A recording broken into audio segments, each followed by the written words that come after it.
नमस्कार दोस्तों, आशा करता हूँ आप सब अच्छे होंगे। तो दोस्तों, क्या आप जानते हैं कि एक ट्रक की कमाई पर कितना इनकम टैक्स लगता है?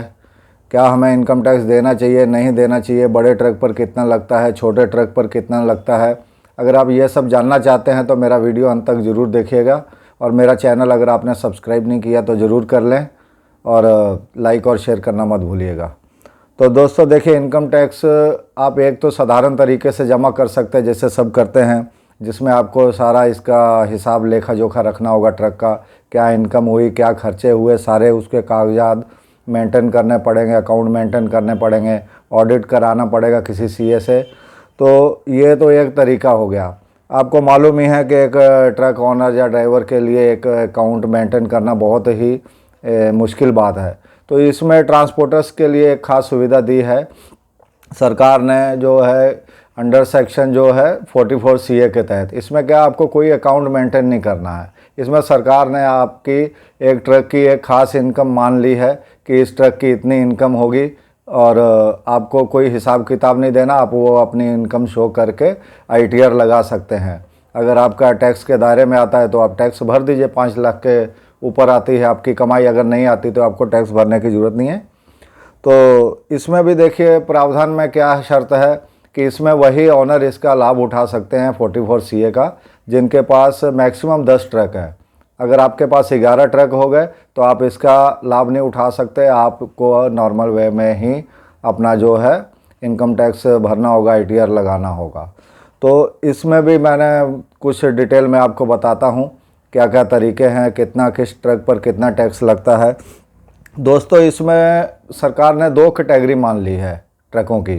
एक ट्रक अपना हेवी कमर्शियल व्हीकल और एक other than heavy commercial vehicle, जिसे हम कह सकते हैं कि लाइट कमर्शियल व्हीकल या मीडियम कमर्शियल व्हीकल।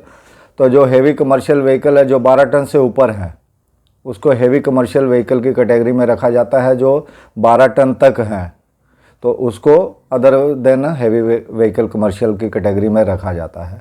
तो अगर तो आपका ट्रक दोस्तों छोटा ट्रक है, लाइट या मीडियम है, other than heavy commercial vehicle है, तो आपकी जो सरकार द्वारा तय जो इनकम मानी गई है वो 7,500 रुपये प्रति महीना।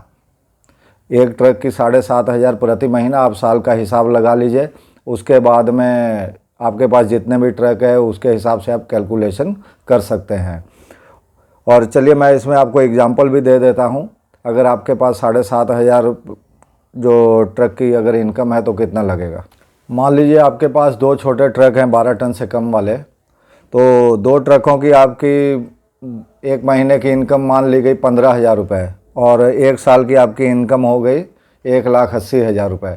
तो ये आपका जो इनकम टैक्स से बाहर है, तो आपको इसमें कोई इनकम टैक्स नहीं लगेगा।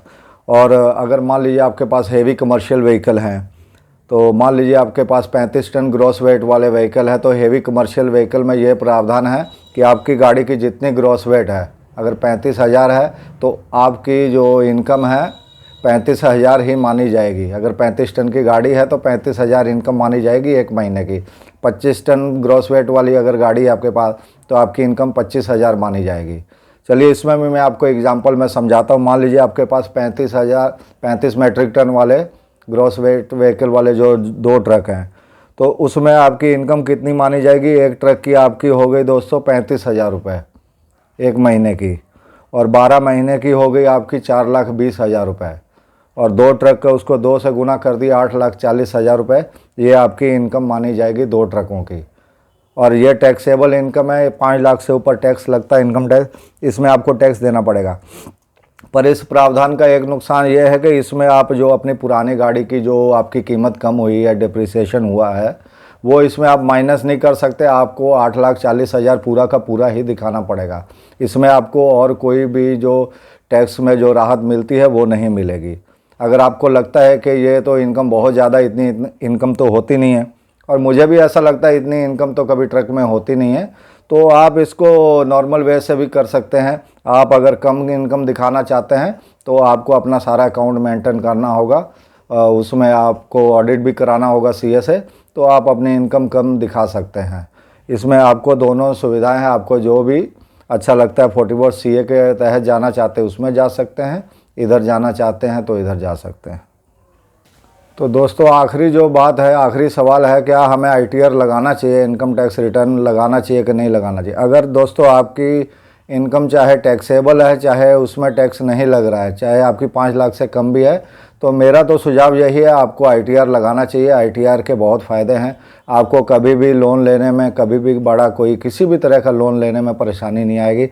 कोई भी लोन लेना हो, एजुकेशन लोन लेना हो, होम लोन लेना हो, तो 3 साल का ITR तो मांगते ही हैं सभी। और फ्यूचर में हो सकता है कि आप ITR के बिना आप अपना जो ट्रक या कोई गाड़ी भी फाइनेंस ना करा सकते। आजकल तो हो जाती है, लेकिन हो सकता है फ्यूचर में ऐसा ना हो, तो आप ITR लगाना ज़रूर शुरू कर दीजिए। और इसमें आपका कोई ज़्यादा खर्च नहीं है, 1500 रुपये साल का खर्च आता है। तो दोस्तों ये वीडियो आपको कैसी लगी कमेंट में ज़रूर लिखिएगा। इसी के साथ मिलेंगे किसी नए वीडियो में दोस्तों। धन्यवाद।